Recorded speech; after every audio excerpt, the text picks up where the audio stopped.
রংপুরের সাথে ঢাকার জেতা ম্যাচ হারার অন্যতম কারণ হচ্ছে মোহাম্মদ মিঠুন। ঢাকা খুব দারুণ পজিশনে ছিল এবং মোহাম্মদ মিঠুন কিন্তু ৩২ বলে 50 করলো। ৩২ বলে 50 করার পরের ১০ বলে কিন্তু উনি ৯ রান নিয়েছেন। যখন ২ ওভারের রান প্রায় ২০-এর মতো লাগে, 20+ রান লাগে, তখন কিন্তু মোহাম্মদ মিঠুন কী করলো? মুস্তাফিজেরও ক্রেডিট দিতে হয়। মুস্তাফিজ ১৮ ওভারে মাত্র ৩ রান দিল। মোহাম্মদ মিঠুন তখন ছিল মাত্র 3 রান দিল এবং শেষের ওভারে মুস্তাফিজুর রহমান প্রায় ৬ রানের মতো দিল।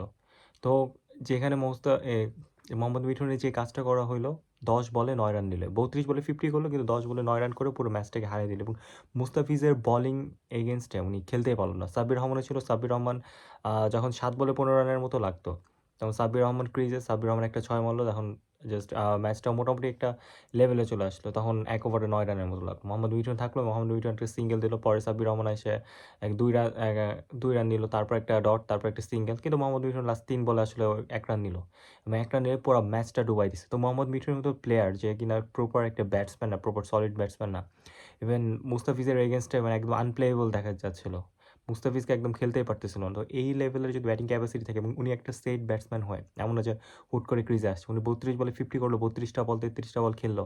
ইভেন লাস্ট ওভারে কিন্তু ম্যাচটা জেতা যাইত, কিন্তু লাস্ট ওভারে কিন্তু ম্যাচটা জেতাতে পারে নাই। ইভেন সাব্বির রহমান কিন্তু ঠিকমতো ব্যাটে বলে কানেক্ট করতে পারে নাই, কিন্তু কানেক্ট না করতে পারলে কিন্তু সিঙ্গেল বের করে বা বের করে ওনার মতো উনি করে দিচ্ছে। কিন্তু মোহাম্মদ মিঠুনের যে দৃষ্টিকটু ব্যাটিং এবং অ্যাজ এ ক্যাপ্টেন হিসেবে তার এই ফলটা কিন্তু খুবই চোখে পড়তেছিল এবং ঢাকা রীতিমতো জেতা ম্যাচটা হেরে গেছে। একদম ওদের হাতের ম্যাচটা হারছে just because of Mustafizur Rahman. Mustafizur Rahman ১৮ ওভারে এই মুভমেন্টটা আমি এসে প্রায় ৩৫ রান, ১৮ বলে লাগে ৩৫ রানের মতো, তখন আর হুট করে রান দিল ৩।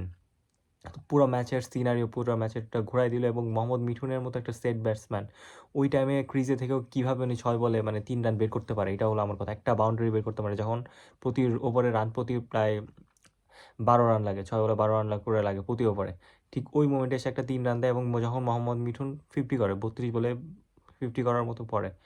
তো এইভাবে এবং এই দায়িত্ব জ্ঞানহীন, একটা কাণ্ডজ্ঞানহীন ব্যাটিংয়ের জন্য পুরা টিমটা সাফার করে এবং ঢাকা রীতিমতো দেখা যাচ্ছে খুব ক্লোজ ম্যাচগুলো হেরে যাইতেছে বিকজ অফ তাদের আসলে ল্যাক অফ কমন সেন্স বা বলে ল্যাক অফ ক্যাপাবিলিটি।